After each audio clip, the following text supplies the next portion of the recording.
Hey friends, welcome to the channel. If you want to know what I've been up to in almost 1000 hours of learning Italian so far, what experience I've made speaking the language in Italy during my last trip, keep watching. Los geht's! My name is Dustin, I'm an IT project manager from Germany. On this channel we create content that helps us to be more productive, to learn new things, especially languages, and also to live a happier and more fulfilling life. Today I want to give you again a quick update about my Italian learning. I have started to learn this language because we got friends in Italy that we visit at least once a year. Also, I really like how the language sounds, and there are also many Italians who have migrated to Germany in the past century. Especially in the area where I live in, it's eminent, because of the mining and steel industry. Even now you have multiple Italian restaurants run by former immigrants. In this video we will start with what I've done in detail, then how much time I've spent in total, what the next steps are, and last but not least my experience I made speaking Italian in Italy during my vacation. Let's dive into today's first, as usual, a nice sip of coffee.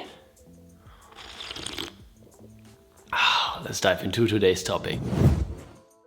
As you can see here, I've made quite some progress with my goals, but there's still lots to do, and also I have procrastinated a bit on the italki speaking sessions. Let's first start with what you can't see here, which is that I also do daily for a few minutes Anki flashcards to get some high frequency words hammered into my brain, and also phrases that I found useful to know, which I have usually catched up during my conversations on italki mainly. I do that for all my languages. Now let's come to the goals that I have already achieved, and I haven't done that in a while, so there's quite some stuff that has accumulated over time. So as I have already announced during my last video where I talked about my experiences I've made in Italy a couple of months ago, I have finished to read and listen to my first 2 paper books without using any translations.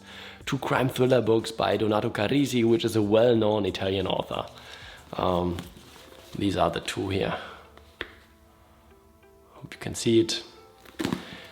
And I first read it, and then afterwards I listened to it on Audible and BookBeat. If you want to know what platforms are the best to listen to audiobooks, I've already made a video about that, and you can find it somewhere here. I've also watched the first season of Lidia Poët, who has been a female advocate in the early 1900s, so it's based on a real historic person, and the interpretation is very good. You can tell that they put some money and love into this series, since the sceneries and costumes are just awesome. If you want to watch a really good Italian series and like adventures, give it definitely a try. It can easily keep up with US productions. I have to say on the other hand that the Italian used in this series is not the easiest one to understand, because they often use a high register of language. Another movie I have watched has been an action film which hasn't been that good, so I can't really recommend it, but yeah, nevertheless, has been a nice comprehension exercise. Definitely an easier one for sure. Then I've also watched Duisburg, La Linea del Sangue, because that's the city where I live in, and this movie has been about the mafia murders in the early 2000s on the streets right in front of an Italian restaurant where 6 people got killed. Interesting film, but also not a masterpiece. If you are particularly interested in mafia stories and maybe also Germany, this might be something for you nevertheless. And then last but not least, I've also watched the film Robbing Mussolini, which has been a nice action movie, but also nothing that completely convinced me. If you are into Second World War stories, maybe you like it. One big goal I had was to listen to all Cosmo Italiano podcasts, and I did it. I can't tell the exact number because they get removed after 1 year, unfortunately, but I guess it must have been way over 400 episodes that I've listened to. It's about news for Italians who live in Germany and all stuff that might be interesting for someone who migrates to Germany. Also quite interesting for me as a German to see what's going on and so on. And it's also, about the current news, so always interesting. They also have a similar podcast for other languages. Great language learning resource. I've also learned more than 2,000 words with drops for Italian, but now I'm using drops for other languages. The remaining words don't seem to be that useful for me right now. There's another app I like very much called Speakly, which teaches you words in context of phrases and gives you also some comprehensible input and conversation examples that you can learn and use to build up a solid basis to start speaking in your target language. I finished the intermediate part and now I'm working on the advanced one. I've also finished the 50 Italian coffee breaks book by Coffee Break Languages, as the name already indicates, which has different exercises that you can do during your coffee break, ranging from 5 to 15 minutes each. I've learned again some stuff, but I really like using apps more, to be honest. To get going on apps has just less friction for me and is easier, as well as I receive feedback immediately. Related to Coffee Break Languages, I've also listened to all podcast episodes of Easy Italian. It's a more traditional style of teaching languages, and I've just used it to notice stuff within the language I've consumed through other streams. I just enjoyed listening to it, to be honest. Same applies to this little book here, which I've also finished. It's just about some interesting facts about the Italian language that you can read while you are sitting on the loo, actually. It has been interesting, but nothing super great. So yeah, can't really recommend this one. I've also read and listened through Mussolini, fatto, anche, cose, buone, which is about debunking myths that are still alive today about the things that Mussolini did, which were supposed to have a positive impact. Spoiler alert, he ruined Italy in his 20 years of fascism. What I really enjoyed has been reading the classic Pinocchio, which has been a blast, and I can't wait to read more classics in the future. But even though it has been a children's book, being a classic made it not that easy to understand. Be aware of that. I've used LingQ to read through and then also listen to the audiobook. It's already available in the library if you're interested. Same applies to The Little Prince that I have read and listened to within LingQ. I've also did all the lessons within Busuu for Italian a while ago, and I have to say I like this app way more than Bubble due to the community feature and the feedback you receive. I've also made a test video about Busuu and will link it here. And it's still more or less up to date, even though the layout of the app has slightly changed. Next, I read and watched all the Easy Italian videos within LingQ, and I can also highly recommend the Easy Languages channels in general because they give you real spoken language in real life situations for a multitude of different languages like German, Spanish, Italian, French, Turkish and much more. Also, I've worked my way through the Italian course at Languagetransfer, which is basically an audio course to learn a language through thinking.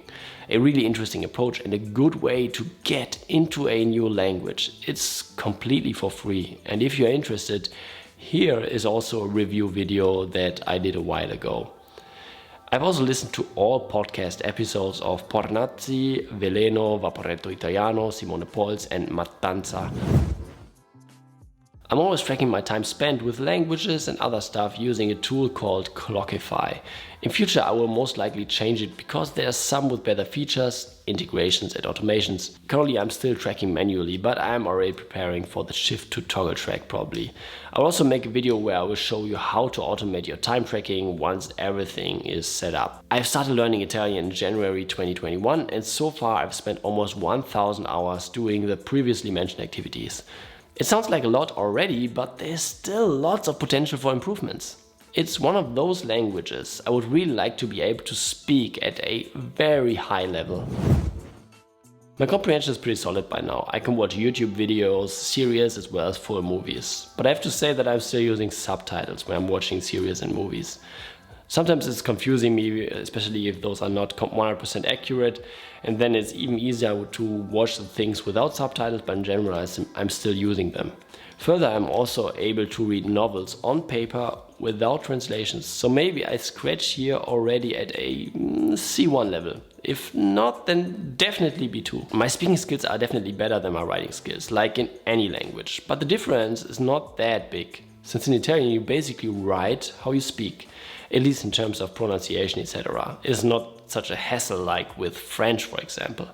I would give myself probably a B2 level. It of course always depends on the topic I'm talking about. And I'm also still making many errors. But I feel kind of comfortable to speak Italian. I want to have more conversations on italki, of course. So far I've done almost 50, but that's only half the way up to my target of 100.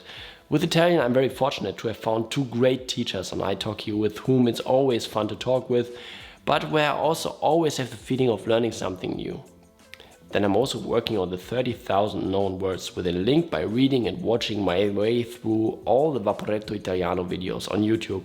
And after that I want to approach the 40,000. I'm still playing Lingo Legend, but only occasionally. This hammers some vocab into my brain. It's also quite fun. I've made a video about it and you can watch it somewhere here. There's a German Italian learning magazine where I had a test abonnement and thus have accumulated quite a bunch of magazines.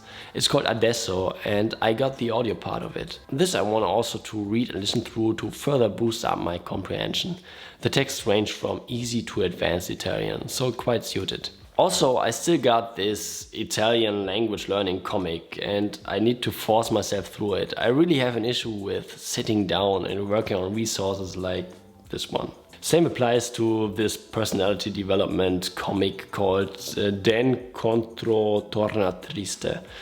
I've bought it a while ago when I've been in Italy, but yeah, so far I haven't done it. And I've also bought a bunch of new books during my vacation the last 2 weeks. So I found out that there's a very prestigious book award in Italy called Premio Strega.